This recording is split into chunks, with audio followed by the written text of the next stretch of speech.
सत श्री अकाल जी। तुसीं प्राइम मिनिस्टर टेलीविजन देख रहे हो। दोस्तों मैं स्वर्ण सिंह टैणा तो हर रोज़ की तरह ही प्रोग्राम खबर की खबर लैके हाज़र हाँ। पहली वड्डी खबर के वाले जाने तो पहला पंजाब के मौसम की हाल बयानी। लंघे कल पंजाब के विच मौसम बड़ा सोहना रहा। सवेर के वेले तो लैके आथण के वेले तक, रात के वेले तक पंजाब के विच मौसम बड़ा प्यारा रहा, बहुत वधिया रहा। क्योंकि पंजाब के विच लंघे कल भी वक्-वक् थावां दे उत्ते रुक रुक के मींह पैंदा रहा।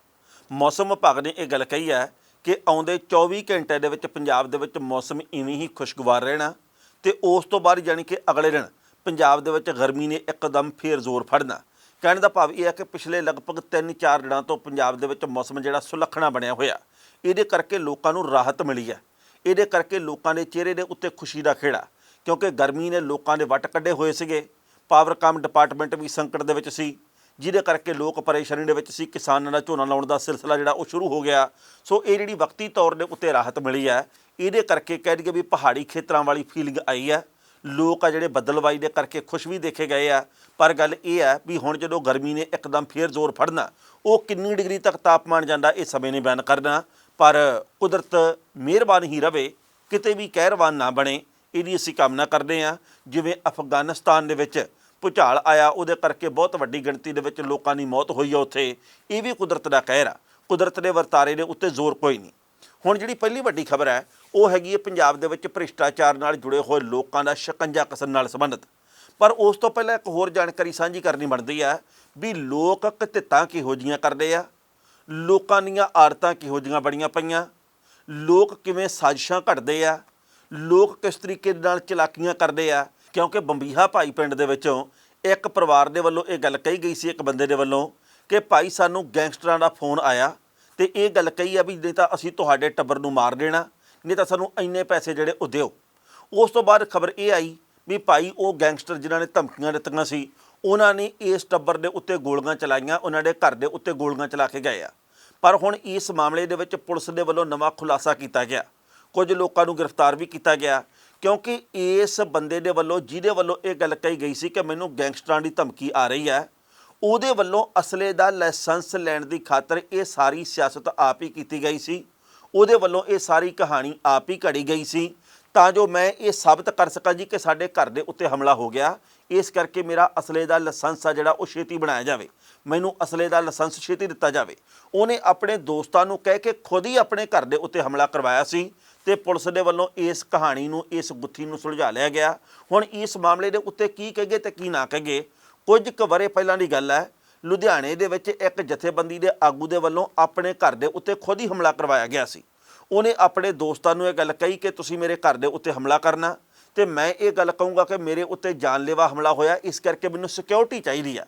पर वो इस मामले दे विच खुद कसूता फस गया, क्योंकि CCTV कैमरे दी रिपोर्टां ने यह गल दसी भी ये बंदे तो जान पछाण जी वाले लगते हैं। बाद दे विच थोड़े जिहे दबके नाल पुछया गया तो वो मन गए भी भाई सानू तो इन्हें गल कही सी भी इन्ने वज के इन्ने मिनट के उत्ते मेरे घर के उत्ते हमला करियो तो मैं बाद दे विच ये कहानी करदी हाँ भी मैनू जान का खतरा तो इस करके मेरी सिक्योरिटी दित्ती जाए। सो वो भी कहानी ठुस होकर रह गई। तो इधर जिन्हें असला लाइसेंस लैण की कोशिश के रूप में ये सारी करतूत की है तो ये भी सारा कुछ नंगा हो गया। यानी कि बंबीहा भाई पिंड वाली जी गल आ वो सब के सामने खुल के आ गई है। लोग इदां दीआं चतुराइयां भी करते हैं, बाद विच जदों फड़े जाते हैं पता नहीं किस तरीके नाल लोकां नूं मूँह दिखाउंदे होणगे, पर इदां दीआं घतितां इदां दीआं कारस्तानियां करन तो लोग बाज नहीं आ रहे। जिहड़ी पहली वड्डी खबर है, जिवें असीं पहलां गल कीती है, पंजाब दी सरकार दे वल्लों भ्रिष्टाचार नूं लगातार नत्थ पाउण दी गल कीती जा रही है। भगवंत मान होरां दे वल्लों ये गल कही गई है भी पिछले कुछ महीनों दे विच असीं 28 परचे भ्रिष्टाचार दे नाल संबंधित दर्ज कीते हैं। उन्हां 28 परचिਆਂ ਦੇ ਵਿੱਚ 45 ਲੋਕਾਂ ਦੀ ਗ੍ਰਿਫਤਾਰੀ ਕੀਤੀ ਹੈ। 8 ਲੋਕ ਹਾਲੇ ਤੱਕ ਭਗੌੜੇ ਆ ਤੇ ਭਾਵੇਂ ਅਸੀਂ ਆਪਣੇ ਮੰਤਰੀ ਦੀ ਗੱਲ ਕਰੀਏ ਤੇ ਭਾਵੇਂ ਕਿਸੇ ਦੂਜਿਆਂ ਦੀ ਮੰਤਰੀ ਦੀ ਗੱਲ ਕਰੀਏ ਸਾਬਕਾ ਦੀ, ਅਸੀਂ ਕਿਸੇ ਵੀ ਬੰਦੇ ਨੂੰ 1 ਪੈਸਾ ਵੀ 1% ਵੀ ਕੋਈ ਨਹੀਂ ਰਿਆਇਤ ਦੇਣੀ। ਅਸੀਂ ਬਣਦੀ ਕਾਰਵਾਈ ਕਰ ਰਹੇ ਸਾਂ ਤੇ ਕਰਦੇ ਰਹਾਂਗੇ। ਆਪਾਂ ਜਾਣਦੇ कि ਭ੍ਰਿਸ਼ਟਾਚਾਰ ਨੂੰ ਰੋਕਣ ਦੇ ਲਈ ਇੱਕ ਨੰਬਰ ਜਾਰੀ ਕੀਤਾ ਗਿਆ। ਹਾਲਾਂਕਿ ਇਹਦੇ ਬਾਰੇ ਸਾਨੂੰ ਕੋਈ ਜਾਣਕਾਰੀ ਨਹੀਂ ਵੀ ਕਿੰਨੀਆਂ ਕੋਲ ਸ਼ਿਕਾਇਤਾਂ ਆਈਆਂ ਤੇ ਸ਼ਿਕਾਇਤਾਂ ਦੇ ਵਿੱਚੋਂ ਕਿੰਨੀਆਂ ਦੇ ਉੱਤੇ ਬਣਦੀ ਕਾਰਵਾਈ ਕੀਤੀ ਗਈ ਹੈ। ਪਰ ਭ੍ਰਿਸ਼ਟਾਚਾਰ ਮੁੱਕਣਾ ਚਾਹੀਦਾ, ਭਾਵੇਂ ਕੋਈ ਵੀ ਸਰਕਾਰ ਹੋਵੇ, ਇਹ ਉਹਦੇ ਪਹਿਲ ਪਲੱਕੜੇ ਕੰਮ ਦੇ ਵਿੱਚ ਸ਼ਾਮਲ ਹੋਣਾ ਚਾਹੀਦਾ ਵੀ ਉਹਨੇ ਭ੍ਰਿਸ਼ਟਾਚਾਰ ਨੂੰ ਮੁਕਾਉਣ ਦੇ ਲਈ ਕੁਝ ਨਾ ਕੁਝ ਕਰਨਾ, ਵੱਡੇ ਯਤਨ ਕਰਨੇ ਆ। ਹੁਣ ਕਿੰਨੇ % ਪੰਜਾਬ ਦੇ ਵਿੱਚੋਂ ਭ੍ਰਿਸ਼ਟਾਚਾਰ ਮੁੱਕੂ, ਕਿੰਨੇ % ਨਹੀਂ, ਇਹ ਆਉਣ ਵਾਲੇ ਵਕਤ ਦੇ ਗਰਭ ਦੇ ਵਿੱਚ ਲੁਕੀ ਹੋਈ ਗੱਲ ਹੈ। ਪਰ ਗੱਲ ਇਹ ਆ ਵੀ ਜਿੰਨੀ ਕੁ ਕਾਰਵਾਈ ਕੀਤੀ ਆ ਭਗਵੰਤ ਮਾਨ ਦੀ ਸਰਕਾਰ ਦੇ ਵੱਲੋਂ, ਭਾਵੇਂ ਡਾਕਟਰ ਵਿਜੇ ਸਿੰਗਲਾ ਦੇ ਉੱਤੇ ਕੀਤੀ ਹੈ, ਭਾਵੇਂ ਸਾਧੂ ਸਿੰਘ ਧਰਮਸੋਤ ਦੇ ਉੱਤੇ ਕੀਤੀ ਹੈ, ਭਾਵੇਂ ਸੰਗਤ ਸਿੰਘ ਗਿਲਜੀਆਂ ਦੇ ਉੱਤੇ ਪਰਚੇ ਦੀ ਗੱਲ ਹੈ, ਭਾਵੇਂ ਕੁਝ ਹੋਰ ਮੰਤਰੀਆਂ ਨੂੰ ਇਸ ਮਾਮਲੇ ਦੇ ਵਿੱਚ ਲੰਮੇ ਹੱਥੀ ਲਿਆ ਜਾ ਰਿਹਾ, ਸੰਜੇ ਪੋਪਲੀ ਵਰਗੇ IAS ਅਧਿਕਾਰੀ ਦੇ ਉੱਤੇ ਕਾਰਵਾਈ ਕੀਤੀ ਗਈ ਹੈ, ਕਿਉਂਕਿ ਉਹਦੇ ਵੱਲੋਂ ਵੀ ਸੀਵਰੇਜ ਬੋਰਡ ਦੇ ਵਿੱਚ 7.5 ਕਰੋੜ ਰੁਪਏ ਦਾ ਜੋ ਮਾਮਲਾ ਸੀਗਾ ਤੇ ਉਹਦੇ ਵਿੱਚ 1% ਕਮਿਸ਼ਨ ਜਿਹੜਾ ਮੰਗਿਆ ਗਿਆ, ਪਹਿਲੀ ਕਿਸ਼ਤ ਉਹਨੂੰ ਮਿਲ ਚੁੱਕੀ ਸੀ ਤੇ ਦੂਜੀ ਕਿਸ਼ਤ ਮੰਗਦਾ ਉਹ ਰਿਕਾਰਡ ਹੋ ਗਿਆ ਤੇ ਬਾਅਦ ਦੇ ਵਿੱਚ ਕਾਰਵਾਈ ਕੀਤੀ ਗਈ ਹੈ। ਸੋ ਇਦਾਂ ਦੀਆਂ ਗੱਲਾਂ ਜੇਕਰ ਆਉਂਦੀਆਂ ਰਹਿਣਗੀਆਂ ਸਾਹਮਣੇ ਤੇ ਨਿਰਪੱਖ ਤੌਰ ਦੇ ਉੱਤੇ ਜੇਕਰ ਕਾਰਵਾਈ ਹੁੰਦੀ ਰਹੀ ਤਾਂ ਪੰਜਾਬ ਦੇ ਵਿੱਚ ਅਧਿਕਾਰੀਆਂ ਤੇ ਪੰਜਾਬ ਦੇ ਵਿੱਚ ਜਿਹੜੇ ਸਾਬਕਾ ਜਾਂ ਵਰਤਮਾਨ ਨੇਤਾ, ਸਾਬਕਾ ਜਾਂ ਵਰਤਮਾਨ ਮੰਤਰੀ ਆ, ਉਹ ਕਾਬੂ ਦੇ ਵਿੱਚ ਰਹਿਣਗੇ। ਇਹ ਸਮੇਂ ਦੀ ਬਹੁਤ ਵੱਡੀ ਜ਼ਰੂਰਤ ਹੈ ਕਿ ਪੰਜਾਬ ਦੇ ਲੋਕਾਂ ਦੇ ਪੈਸੇ ਦੀ ਦੁਰਵਰਤੋਂ ਨਾ ਹੋਵੇ। ਦੁਰਵਰਤੋਂ ਬਹੁਤ ਵੱਡੇ ਪੱਧਰ ਤੇ ਹੁੰਦੀ ਰਹੀ ਹੈ। ਜਿਹੜੇ ਵੀ ਬੰਦੇ ਇਹ ਗੱਲ ਕਹਿੰਦੇ ਕਿ ਪੰਜਾਬ ਨੂੰ ਅਸੀਂ ਬਚਾਉਣ ਦੇ ਲਈ ਬੜਾ ਕੁਝ ਕੀਤਾ, ਉਹਨਾਂ ਨੂੰ ਬੇਨਤੀ ਹੈ ਹੱਥ ਜੋੜ ਕੇ, ਜਿਹਨੇ ਜੋ ਬਚਾਉਣ ਦੀ ਕੋਸ਼ਿਸ਼ ਕੀਤੀ ਹੈ ਉਹਦੇ ਬਾਰੇ ਪੰਜਾਬ ਦੇ ਲੋਕ ਚੰਗੀ ਤਰ੍ਹਾਂ ਜਾਣਦੇ ਆ। ਕੋਈ ਇੱਥੇ ਦਰਖਤ ਜੰਮਣ ਤੋਂ ਪਹਿਲਾਂ ਖਾ ਗਿਆ, ਕੋਈ ਇੱਥੇ ਦਰਖਤ ਜਿਹੜੇ ਉਹ ਵੱਡੇ ਹੋਣ ਤੋਂ ਪਹਿਲਾਂ ਖਾ ਗਿਆ, ਕੋਈ ਵੈਸੇ ਜਦੋਂ ਅਜੇ ਲਿਫਾਫਿਆਂ ਦੇ ਵਿੱਚ ਹੀ ਦਰਖਤ ਸੀਗੇ, ਬੂਟੇ ਸੀਗੇ ਤੇ ਉਹ ਉਦੋਂ ਖਾ ਗਿਆ। ਕਿਸੇ ਦੇ ਵੱਲੋਂ ਜਵਾਨ ਦਰਖਤਾਂ ਦਾ ਵਡਾਂਗਾ ਕਰਕੇ ਆਪਦਾ ਢਿੱਡ ਭਰਿਆ ਗਿਆ, ਕੋਈ ਰੇਤ ਖਾ ਗਿਆ, ਕੋਈ ਦਰਿਆਵਾਂ ਦਾ ਪਾਣੀ ਪੀ ਗਿਆ, ਕੋਈ ਇੱਥੇ ਕੇਬਲ ਮਾਫੀਆ ਨਾਲ ਅੱਟੀ ਸੱਟੀ ਲਾ ਕੇ ਤੇ ਲੋਕਾਂ ਨੂੰ ਲੁੱਟ ਗਿਆ, ਕੋਈ ਇੱਥੇ ਲੈਂਡ ਮਾਫੀਆ, ਸੈਂਡ ਮਾਫੀਆ ਨਾਲ ਜੁੜ ਗਿਆ, ਕੋਈ ਨਸ਼ੇ ਮਾਫੀਆ ਨਾਲ ਜੁੜ ਗਿਆ। ਯਾਨੀ ਕਿ ਜਿਹਦਾ ਜਿੱਥੇ ਦਾ ਲੱਗਾ ਉਹਨੇ ਪੰਜਾਬ ਨੂੰ ਚੂੰਡਣ ਦੇ ਵਿੱਚ ਕਸਰ ਕੋਈ ਬਾਕੀ ਨਹੀਂ ਛੱਡੀ। ਤੇ ਹਾਲੇ ਉਹ ਇਹ ਗੱਲ ਲੋਕਾਂ ਦੇ ਮੂਹਰੇ ਕਹਿੰਦੇ ਕਿ ਉਸ ਦਾ ਸੇਵਾ ਕੀਤੀ ਆ। ਜੇ ਇਹ ਸੇਵਾ ਤੇ ਫਿਰ ਭ੍ਰਿਸ਼ਟਾਚਾਰ ਦੀ ਪਰਿਭਾਸ਼ਾ ਕੀ ਘੜਦੀ ਆ, ਇਹਦੇ ਬਾਬਤ ਵੀ ਜ਼ਿਕਰ ਹੋਣਾ ਚਾਹੀਦਾ। ਪਹਿਲਾਂ ਇਸ ਰਿਪੋਰਟ ਦਾ ਵੇਰਵਾ ਤੇ ਫਿਰ ਕਰਾਂਗੇ ਟਿੱਪਣੀ। ਪੰਜਾਬ ਦੀ ਆਮ ਆਦਮੀ ਪਾਰਟੀ ਦੀ ਸਰਕਾਰ ਨੇ ਭ੍ਰਿਸ਼ਟਾਚਾਰ ਦੇ ਉੱਤੇ ਐਕਸ਼ਨ ਦਾ ਰਿਪੋਰਟ ਕਾਰਡ ਜਾਰੀ ਕੀਤਾ ਹੈ। ਸਰਕਾਰ ਬਣਨ ਤੋਂ ਬਾਅਦ ਹੁਣ ਤੱਕ 28 ਪਰਚੇ ਦਰਜ ਕੀਤੇ ਜਾ ਚੁੱਕੇ ਨੇ, 45 ਗ੍ਰਿਫਤਾਰੀਆਂ ਹੋਈਆਂ ਤੇ 8 ਮੁਲਜ਼ਮ ਫਰਾਰ ਨੇ। ਸਭ ਤੋਂ ਵੱਧ 22 ਕੇਸ ਮਾਈਨਿੰਗ ਤੇ ਜੰਗਲਾਤ ਵਿਭਾਗ ਦੇ ਨੇ। ਭ੍ਰਿਸ਼ਟਾਚਾਰ ਦੇ 14 ਕੇਸ ਵਾਲੀ ਪੰਜਾਬ ਪੁਲਿਸ ਦੂਜੇ ਨੰਬਰ ਦੇ ਉੱਤੇ ਹੈ। ਕਰਪਸ਼ਨ ਕੇਸ ਦੇ ਵਿੱਚ ਫੜੇ ਗਏ ਦੋਸ਼ੀਆਂ ਦੇ ਵਿੱਚ ਸਰਕਾਰ ਨੇ ਹੀ health minister doctor Vijay Singla, ਸਾਬਕਾ ਕਾਂਗਰਸ ਮੰਤਰੀ ਸਾਧੂ ਸਿੰਘ ਧਰਮਸੋਤ, ਸਾਬਕਾ ਕਾਂਗਰਸੀ MLA ਜੋਗਿੰਦਰਪਾਲ ਭੂਆ ਤੇ IAS ਅਫਸਰ ਸੰਜੇ ਪੋਪਲੀ ਸ਼ਾਮਲ ਨੇ। ਇਸ ਤੋਂ ਇਲਾਵਾ ਸਾਬਕਾ ਮੰਤਰੀ ਸੰਗਤ ਸਿੰਘ ਗਿਲਜੀਆਂ ਦੀ ਭਾਲ ਹੋ ਰਹੀ ਹੈ। ਸਾਬਕਾ ਮੰਤਰੀ ਭਾਰਤ ਭੂਸ਼ਣ ਆਸ਼ੂ ਦੀ ਵਿਜੀਲੈਂਸ ਜਾਂਚ ਕੀਤੀ ਜਾ ਰਹੀ ਹੈ ਤੇ ਹੋਰ ਵੀ ਇਸ ਮਾਮਲੇ ਦੇ ਵਿੱਚ ਕਈ ਕੁਝ ਕੀਤਾ ਜਾ ਰਿਹਾ। ਇਸ ਮਾਮਲੇ ਦੇ ਵਿੱਚ 24 ਮਾਰਚ ਨੂੰ ਜਲੰਧਰ ਤਹਿਸੀਲ ਦੇ ਕਲਰਕ ਦੇ ਉੱਤੇ ਕੇਸ ਦਰਜ ਹੋਇਆ। ਨੌਕਰੀ ਦੇ ਬਦਲੇ 4 ਲੱਖ ਰੁਪਏ ਮੰਗੇ ਗਏ ਸਨ। 25 ਮਾਰਚ ਨੂੰ ਗੁੰਡਾ ਟੈਕਸ ਵਸੂਲਣ ਦੇ ਕੇਸ ਦੇ ਵਿੱਚ 17 ਲੋਕ ਗ੍ਰਿਫਤਾਰ ਹੋਏ। 1 ਕਰੋੜ 65 ਲੱਖ ਰੁਪਏ ਦੀ ਰਿਕਵਰੀ ਹੋਈ। ਤਰਨਤਾਰਨ ਵਿੱਚ ਸਬ ਇੰਸਪੈਕਟਰ ਸਮੇਤ 4 ਲੋਕਾਂ ਦੇ ਉੱਤੇ ਪਰਚਾ ਦਰਜ ਹੋਇਆ। SI 5000 ਦੀ ਰਿਸ਼ਵਤ ਮੰਗ ਰਿਹਾ ਸੀ। ਪ੍ਰੋਡਕਸ਼ਨ ਵਾਰੰਟ ਦੇ ਪ੍ਰੋਸੈਸ ਦੇ ਲਈ ਇਹ ਰਿਸ਼ਵਤ ਮੰਗੀ ਗਈ ਸੀ। ਸੰਗਰੂਰ ਦੇ ਵਿੱਚ ASI ਦੇ ਉੱਤੇ 10,000 ਰੁਪਏ ਰਿਸ਼ਵਤ ਮੰਗਣ ਦੇ ਦੋਸ਼ ਲੱਗੇ। ASI ਨੇ ਚਲਾਨ ਸਬਮਿਟ ਕਰਨ ਦੇ ਲਈ ਰਿਸ਼ਵਤ ਮੰਗੀ ਸੀ ਤੇ ਨਵਾਂ ਸ਼ਹਿਰ ਦੇ ਵਿੱਚ ਸਰਕਾਰੀ ਬੁੱਕ ਡਿਪੂ ਦੇ ਕਰਮਚਾਰੀਆਂ ਦੇ ਉੱਤੇ ਪਰਚਾ ਦਰਜ ਹੋਇਆ। ਸ਼ਿਕਾਇਤ ਕਰਨ ਵਾਲੇ ਨੇ ਕਿਹਾ ਸੀ ਕਿ ਉਸ ਦੇ ਬੇਟੇ ਦੇ ਨਾਂ ਦੇ ਉੱਤੇ ਕਰੈਕਸ਼ਨ ਦੇ ਲਈ 1700 ਰੁਪਏ ਲੱਗਣੇ ਸਨ। ਉਸ ਦੀ ਬੇਟੀ ਦਾ ਨਾਂ ਠੀਕ ਕਰਵਾਉਣਾ ਸੀ ਤਾਂ 15,000 ਰੁਪਇਆ ਮੰਗਿਆ ਗਿਆ। ਫਾਜ਼ਿਲਕਾ ਦੇ ਵਿੱਚ ਪਟਵਾਰੀ ਦੇ ਅਸਿਸਟੈਂਟ ਦੇ ਉੱਤੇ ਕਾਰਵਾਈ ਹੋਈ। ਇੰਤਕਾਲ ਦਰਜ ਕਰਨ ਦੇ ਬਦਲੇ 5,000 ਰੁਪਏ ਦੀ ਰਿਸ਼ਵਤ ਮੰਗੀ ਗਈ ਸੀ। ਇਸ ਖਬਰ ਦੇ ਉੱਤੇ ਟਿੱਪਣੀ ਕਰਦੇ ਦੋਸਤੋ, ਪਹਿਲੀ ਗੱਲ ਤਾਂ ਅਸੀਂ ਕਹਾਂਗੇ ਸਰਕਾਰ ਬਣੀ ਨੂੰ 3 ਮਹੀਨੇ ਹੋਏ ਆ। ਕੁਝ ਪ੍ਰਭਾਵ ਚੰਗੇ ਗਏ ਆ, ਕੁਝ ਕੁ ਪ੍ਰਭਾਵ ਚੰਗੇ ਤੋਂ ਉਲਟ ਵੀ ਗਏ ਆ। ਪਰ ਜੇਕਰ ਅਸੀਂ ਚੰਗੇ ਪ੍ਰਭਾਵਾਂ ਦੇ ਵਾਧੇ ਦੀ ਗੱਲ ਕਰੀਏ ਤਾਂ ਸੂਬੇ ਦੀ ਸਰਕਾਰ ਨੂੰ ਨਿੱਠ ਕੇ ਕੰਮ ਕਰਨਾ ਪਊਗਾ। ਵੱਡੀਆਂ ਮੱਛੀਆਂ ਨੂੰ ਹੱਥ ਪਾਉਣ ਦੀ ਲੋੜ ਹੈ। ਪੰਜਾਬ ਦੇ ਵਿੱਚ ਨਸ਼ਿਆਂ ਦੇ ਸੁਦਾਗਰ ਬਹੁਤ ਸਾਰੇ ਆ ਜਿਹੜੇ ਕਿ ਇਸ ਵੇਲੇ ਚੁੱਪ ਕਰੇ ਬੈਠੇ, ਛਾਪਲ ਕੇ ਜੇ ਬੈਠੇ ਆ, ਪਰ ਉਹਨਾਂ ਨੇ ਆਪਣੀ ਸਰਕਾਰ ਦੇ ਮੌਕੇ ਮਨ ਆਈਆਂ ਕੀਤੀਆਂ। ਪੰਜਾਬ ਦੇ ਵਿੱਚ ਦਵਾਈਆਂ ਦੇ ਕਾਰੋਬਾਰ ਦੇ ਨਾਲ ਜੁੜੇ ਹੋਏ ਜਿਹੜੇ ਲੋਕ ਆ, ਉਹਨਾਂ ਦੇ ਵਿੱਚੋਂ ਵੀ ਕਈਆਂ ਦੇ ਵੱਲੋਂ ਬਹੁਤ ਵੱਡੇ ਪੱਧਰ ਤੇ ਘਪਲੇਬਾਜ਼ੀਆਂ ਕੀਤੀਆਂ ਗਈਆਂ। ਪੰਜਾਬ ਦੇ ਦਰਿਆਵਾਂ ਨੂੰ ਜਿਹੜੇ ਲੋਕ ਖਾ ਗਏ, ਪੰਜਾਬ ਦੀ ਰੇਤ ਜਿਹੜੇ ਲੋਕ ਖਾ ਗਏ, ਪੰਜਾਬ ਦੇ ਵਿੱਚ ਨਸ਼ੇ ਜਿਹੜੇ ਲੋਕ ਫੈਲਾ ਗਏ, ਉਹਨਾਂ ਨੇ ਦੌਲਤ ਦੇ ਅੰਬਾਰ ਖੜੇ ਕੀਤੇ ਆ। ਉਹਨਾਂ ਦੇ ਕੋਲੋਂ ਦੌਲਤ ਸਾਂਭੀ ਨਹੀਂ ਜਾਂਦੀ। ਉਹਨਾਂ ਨੇ ਪੰਜਾਬ ਦਾ ਹਜ਼ਾਰਾਂ ਕਰੋੜ ਰੁਪਈਆ ਹੁਣ ਤੱਕ ਖਾਧਾ।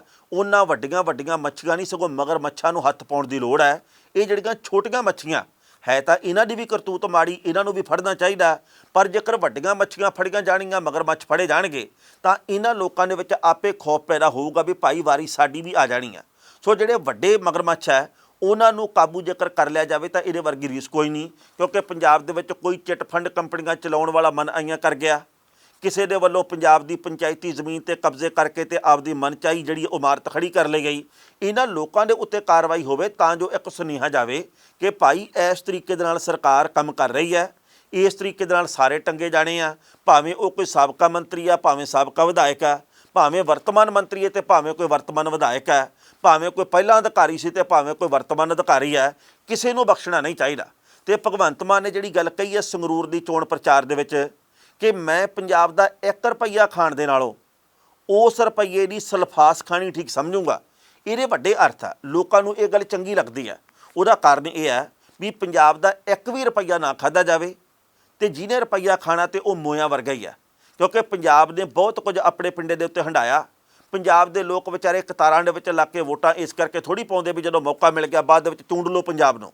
ਸੋ ਪੰਜਾਬ ਦਾ ਕੁਝ ਬਣੇ, ਸਰਕਾਰ ਲੋਕਾਂ ਦੇ ਲਈ ਉੱਤਰਦਾਈ ਰਹੇ, ਸਰਕਾਰ ਸਹੀ ਕਾਰਵਾਈਆਂ ਕਰੇ, ਭ੍ਰਿਸ਼ਟਾਚਾਰ ਨੂੰ ਨੱਥ ਪੈ ਜਾਵੇ ਤੇ ਲੋਕਾਂ ਨੂੰ ਚੰਗਾ ਲੱਗੇ ਕਿ ਭਾਈ ਹੁਣ ਸਾਡਾ ਕੰਮ ਬਿਨਾਂ ਰੁਪਈਆਂ ਤੋਂ ਵੀ ਹੋ ਰਿਹਾ ਤੇ ਪਹਿਲ ਦੇ ਆਧਾਰ ਦੇ ਉੱਤੇ ਹੋ ਰਿਹਾ, ਲੋਕ ਧੰਨਵਾਦੀ ਹੋਣਗੇ। ਅੱਜ ਉਹ ਦਿਨ ਜਦੋਂ ਸੰਗਰੂਰ ਦੇ ਵਿੱਚ ਜ਼ਿਮਨੀ ਚੋਣ ਦੇ ਲਈ ਵੋਟਾਂ ਪੈਣੀਆਂ। ਜਦੋਂ ਤੱਕ ਦਰਸ਼ਕ ਇਹ ਪ੍ਰੋਗਰਾਮ ਦੇਖ ਰਹੇ ਹੋਣਗੇ ਜਾਂ ਦੇਖ ਚੁੱਕੇ ਹੋਣਗੇ ਉਦੋਂ ਤੱਕ ਵੋਟਾਂ ਪੈ ਰਹੀਆਂ ਹੋਣੀਆਂ। ਸਵੇਰੇ 8 ਵਜੇ ਤੋਂ ਵੋਟਾਂ ਦਾ ਸਿਲਸਿਲਾ ਸ਼ੁਰੂ ਹੋ ਕੇ ਤੇ ਸ਼ਾਮ ਦੇ 6 ਵਜੇ ਤੱਕ ਵੋਟਾਂ ਪੈਣੀਆਂ। 26 ਤਰੀਕ ਨੂੰ ਨਤੀਜੇ ਆਉਣੇ, ਯਾਨੀ ਕਿ 3 ਦਿਨ ਬਾਅਦ, ਤੇ ਸਵੇਰੇ 8 ਵਜੇ ਵੋਟਾਂ ਦੀ ਗਿਣਤੀ ਸ਼ੁਰੂ ਹੋਊਗੀ ਤੇ ਲਗਭਗ 10:30 11 ਵਜੇ ਤੱਕ ਇਹ ਗੱਲ ਕਲੀਅਰ ਹੋ ਜਾਊਗੀ ਵੀ ਕੌਣ ਅੱਗੇ ਜਾ ਰਿਹਾ ਤੇ ਕਿਹੜੇ ਉਮੀਦਵਾਰ ਫਾੜੀ ਸਾਬਤ ਹੋ ਰਹੇ ਆ। ਸੋ ਕਹਿਣ ਦਾ ਭਾਵ ਇਹ ਜੇ ਕਿ ਇਸ ਵੇਲੇ ਜਿਹੜਾ ਚੋਣ ਪ੍ਰਚਾਰ ਸਿਖਰਾਂ ਦੇ ਉੱਤੇ ਰਿਹਾ ਪਿਛਲੇ ਕਈ ਹਫ਼ਤਿਆਂ ਤੋਂ, ਉਹਦਾ ਨਤੀਜਾ ਜਿਹੜਾ ਉਹ 26 ਨੂੰ ਆਉਣਾ, ਪਰ ਨਤੀਜੇ ਦੀ ਪਹਿਲੀ ਪ੍ਰਕਿਰਿਆ ਵੋਟਾਂ ਦਾ ਪੈਣਾ ਤੇ ਉਹ ਅੱਜ ਵੋਟਾਂ ਪੈ ਰਹੀਆਂ। ਤੇ ਅੱਜ ਜਿਹੜੇ ਉਮੀਦਵਾਰਾਂ ਦੀ ਕਿਸਮਤ ਵੋਟਿੰਗ ਮਸ਼ੀਨਾਂ ਦੇ ਵਿੱਚ ਬੰਦ ਹੋ ਜਾਣੀ ਆ, ਉਹਨਾਂ ਦੀਆਂ ਧੜਕਣਾਂ ਸਮੇਂ-ਸਮੇਂ ਦੇ ਉੱਤੇ ਤੇਜ਼ ਹੁੰਦੀਆਂ ਰਹਿਣੀਆਂ। ਫਿਰ ਮੈਂ ਗੱਲ ਇਹ ਕਲੀਅਰ ਕਰਦਾ ਕਿ 5 ਉਮੀਦਵਾਰ ਮੁੱਖ ਤੌਰ ਦੇ ਉੱਤੇ ਮੁਕਾਬਲੇ ਦੇ ਵਿੱਚ ਹੈ। ਸਿਮਰਨਜੀਤ ਸਿੰਘ ਮਾਨ ਬਾਲਟੀ ਚੋਣ ਨਿਸ਼ਾਨ ਦੇ ਨਾਲ ਮੈਦਾਨ ਦੇ ਵਿੱਚ ਹੈ, ਕਿਉਂਕਿ ਆਪਾਂ ਜਾਣਦੇ ਹਾਂ ਜੀ ਕਿ ਉਹਨਾਂ ਦੇ ਵੱਲੋਂ ਅਕਾਲੀ ਦਲ ਅੰਮ੍ਰਿਤਸਰ ਦੇ ਵੱਲੋਂ ਚੋਣ ਲੜੀ ਜਾ ਰਹੀ ਹੈ। ਉਹ ਅਮਰਗੜ੍ਹ ਤੋਂ ਥੋੜ੍ਹੀ ਕੁ ਸਮਾਂ ਪਹਿਲਾਂ ਹਾਰੇ ਆ। ਵਿਧਾਨ ਸਭਾ ਦੀ ਚੋਣ ਤੇ ਐਤਕੀ ਨਿੱਠ ਕੇ ਉਹਨਾਂ ਦੇ ਹੱਕ ਦੇ ਵਿੱਚ ਬੜੇ ਲੋਕਾਂ ਨੇ ਪ੍ਰਚਾਰ ਕੀਤਾ ਔਰ ਰੋਡ ਸ਼ੋਅ ਦੇ ਵਿੱਚ ਵੀ ਇਕੱਠ-ਵੱਠ ਕਾਫੀ ਸੀ। ਆਮ ਆਦਮੀ ਪਾਰਟੀ ਝਾੜੂ ਚੋਣ ਨਿਸ਼ਾਨ ਗੁਰਮੇਲ ਸਿੰਘ ਘਰਾਚੋਂ ਮੈਦਾਨ ਦੇ ਵਿੱਚ ਹੈ। ਪਹਿਲੀ ਵਾਰ ਉਹ ਚੋਣ ਲੜ ਰਹੇ ਵੱਡੀ, ਉਹ ਪਿੰਡ ਦੇ ਸਰਪੰਚ ਵੀ ਹੈ ਤੇ ਉਹਨਾਂ ਦੇ ਵੱਲੋਂ ਸੰਗਰੂਰ ਦੀ ਜ਼ਿਲ੍ਹਾ ਇੰਚਾਰਜੀ ਵੀ ਸਾਂਭੀ ਗਈ ਹੈ। ਆਮ ਆਦਮੀ ਪਾਰਟੀ ਇਸ ਸੀਟ ਨੂੰ ਬਚਾਉਣ ਦੇ ਲਈ ਪੂਰਾ ਤਾਣ ਲਾ ਰਹੀ ਹੈ ਪਿਛਲੇ ਕਈ ਦਿਨਾਂ ਤੋਂ। ਦਲਬੀਰ ਸਿੰਘ ਗੋਲ ਦੀ ਧੂਰੀ ਦੇ ਵਿੱਚ ਭਗਵੰਤ ਮਾਨ ਤੋਂ ਹੁਣੇ ਹਾਰੇ ਆ। ਸਾਬਕਾ ਉਹ ਵਿਧਾਇਕ ਹੈ ਤੇ ਆਪਾਂ ਜਾਣਦੇ ਕਿ ਉਹਨਾਂ ਨੇ ਕਈ ਕੰਮ ਆਪਣੇ ਹਲਕੇ ਦੇ ਵਿੱਚ ਚੰਗੇ ਵੀ ਕੀਤੇ ਆ।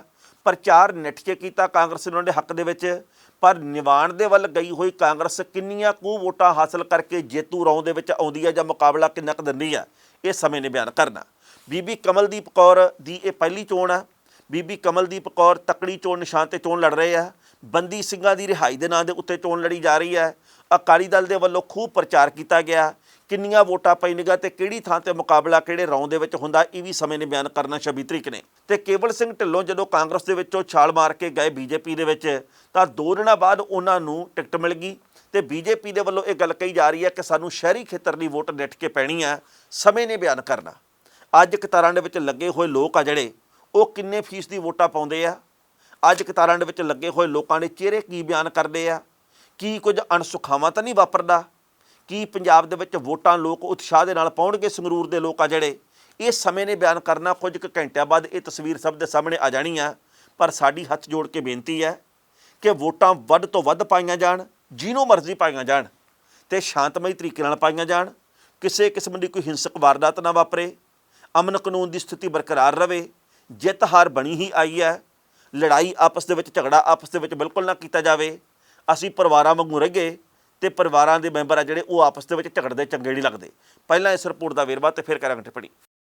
ਸੰਗਰੂਰ ਦੀ ਜ਼ਿਮਨੀ ਚੋਣ ਦੇ ਵਿੱਚ ਅੱਜ ਕਿਹਨੂੰ ਕਿੰਨੇ ਫੀਸਦੀ ਵੋਟਾਂ ਪੈਣਗੀਆਂ ਕੁਝ ਨਹੀਂ ਪਤਾ ਲੱਗਣਾ, ਪਰ 26 ਤਰੀਕ ਨੂੰ ਇਸ ਗੱਲ ਦਾ ਨਤਾਰਾ ਹੋ ਜਾਣਾ ਕਿ ਕੁੱਲ ਕਿਸ ਨੂੰ ਕਿੰਨੀਆਂ ਵੋਟਾਂ ਪਾਈਆਂ। ਅੱਜ ਚੋਣ ਮੈਦਾਨ ਦੇ ਵਿੱਚ ਜਿੰਨੇ ਵੀ ਉਮੀਦਵਾਰ ਨੇ ਉਹਨਾਂ ਦੀ ਕਿਸਮਤ ਮਸ਼ੀਨਾਂ ਦੇ ਵਿੱਚ ਬੰਦ ਹੋ ਜਾਣੀ ਹੈ, ਜਿਹੜੀ ਕਿ 26 ਤਰੀਕ ਨੂੰ ਖੁੱਲ੍ਹੇਗੀ। ਇੱਥੇ ਵੀ ਦੱਸਣਾ ਬਣਦਾ ਕਿ ਸਾਰੀਆਂ ਹੀ ਸਿਆਸੀ ਪਾਰਟੀਆਂ ਦੇ ਵੱਲੋਂ ਦਿਨ ਰਾਤ ਪ੍ਰਚਾਰ ਦੇ ਲਈ ਇਹ ਕੀਤਾ ਗਿਆ। ਆਮ ਆਦਮੀ ਪਾਰਟੀ ਇਸ ਸੀਟ ਤੇ ਵਕਾਰ ਦਾ ਸਵਾਲ ਬਣਾ ਕੇ ਚੋਣ ਲੜ ਰਹੀ ਹੈ, ਕਿਉਂਕਿ ਇਹ ਆਮ ਆਦਮੀ ਪਾਰਟੀ ਦੀ ਹੀ ਸੀਟ ਹੈ।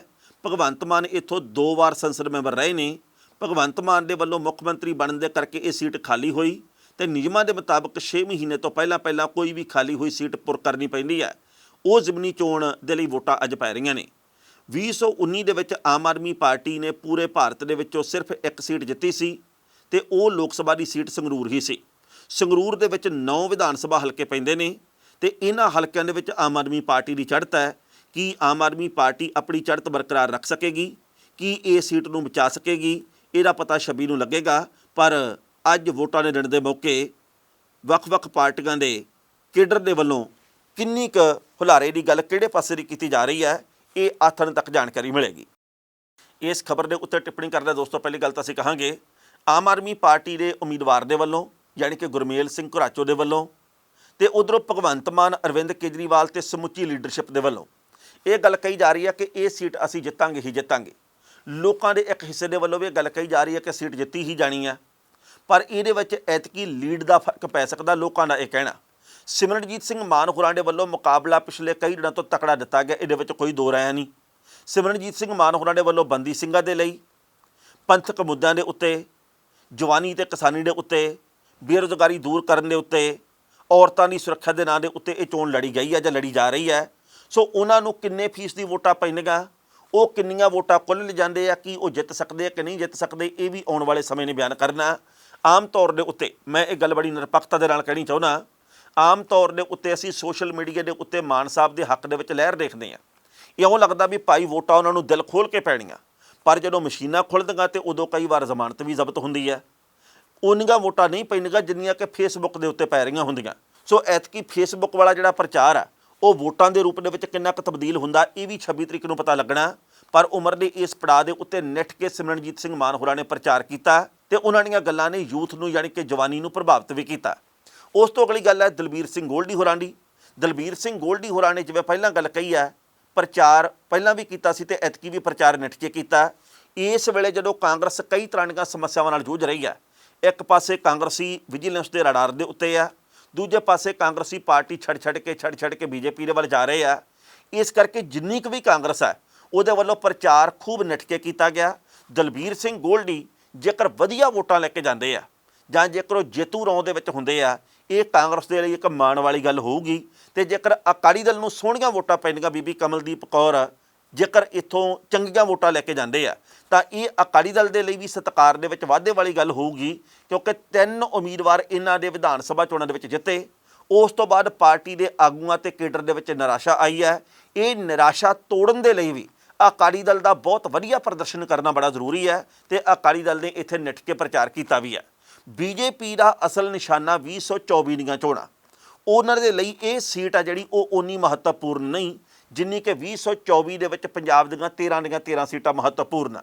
ਬੀਜੇਪੀ ਦੇ ਆਗੂਆਂ ਨੇ ਪ੍ਰਚਾਰ ਇੱਥੇ ਖੂਬ ਕੀਤਾ। ਕੇਵਲ ਸਿੰਘ ਢਿੱਲੋਂ ਨੂੰ 2 ਦਿਨਾਂ ਬਾਅਦ ਹੀ ਇੱਥੋਂ ਟਿਕਟ ਮਿਲ ਗਈ ਹੈ।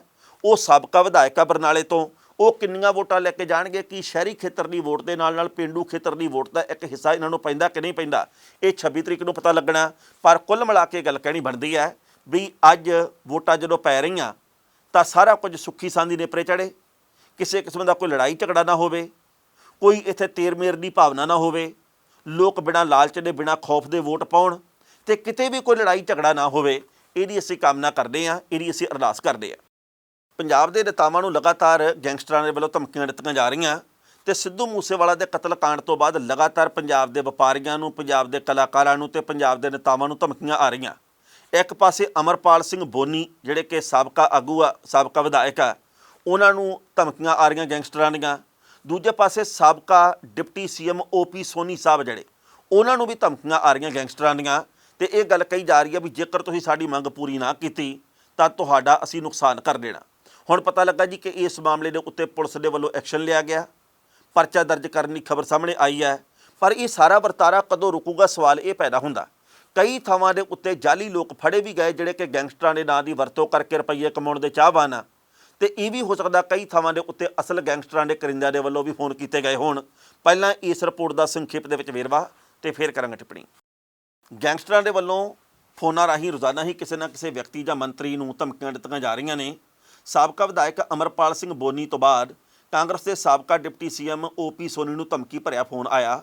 ਫੋਨ ਕਰਨ ਵਾਲੇ ਨੇ ਫਰੌਤੀ ਦੀ ਮੰਗ ਕੀਤੀ ਹੈ ਤੇ ਨਾ ਪੈਸੇ ਦੇਣ ਦੇ ਉੱਤੇ ਅੰਜਾਮ ਭੁਗਤਣ ਦੀ ਗੱਲ ਕਹੀ ਹੈ। ਇਸ ਮਾਮਲੇ ਦੀ ਸੂਚਨਾ ਮਿਲਣ ਤੋਂ ਬਾਅਦ ਪੰਜਾਬ ਪੁਲਿਸ ਨੇ ਕੇਸ ਦਰਜ ਕਰ ਲਿਆ।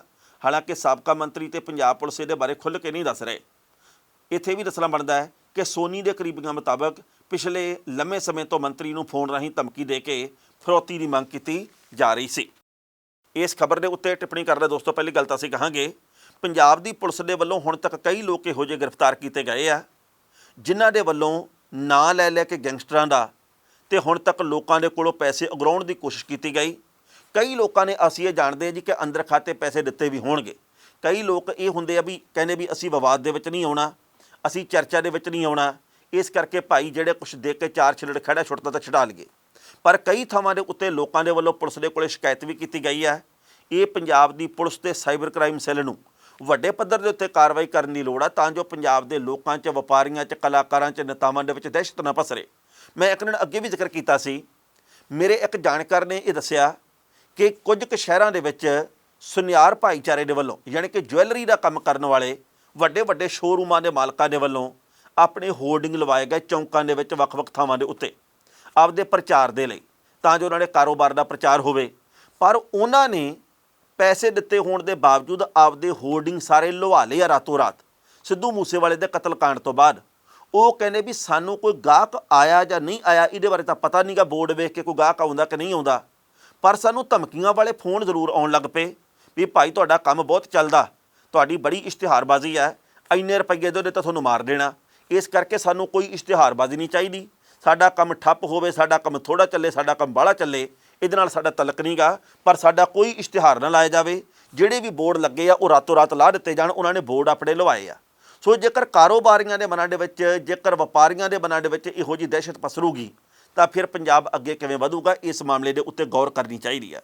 ਖਬਰਾਂ ਦੇ ਉੱਤੇ ਵਿਚਾਰ ਚਰਚਾ ਹੋਰ ਵੀ ਕੀਤੀ ਜਾ ਸਕਦੀ ਸੀ, ਪਰ ਜੋ ਵਕਤ ਦੀ ਘਾਟੇ ਰੁਕਣ ਦਾ ਇਸ਼ਾਰਾ ਕਰ ਰਹੀ ਹੈ। ਕੱਲ੍ਹ ਨੂੰ ਇਸੇ ਵੇਲੇ ਖਬਰ ਦੀ ਖਬਰ ਲੈ ਕੇ ਫਿਰ ਹਾਜ਼ਰ ਹੋਵਾਂਗੇ। ਉਦੋਂ ਤੱਕ ਲਈ ਆਗਿਆ ਦਿਓ। ਬਹੁਤ ਬਹੁਤ ਮਿਹਰਬਾਨੀ।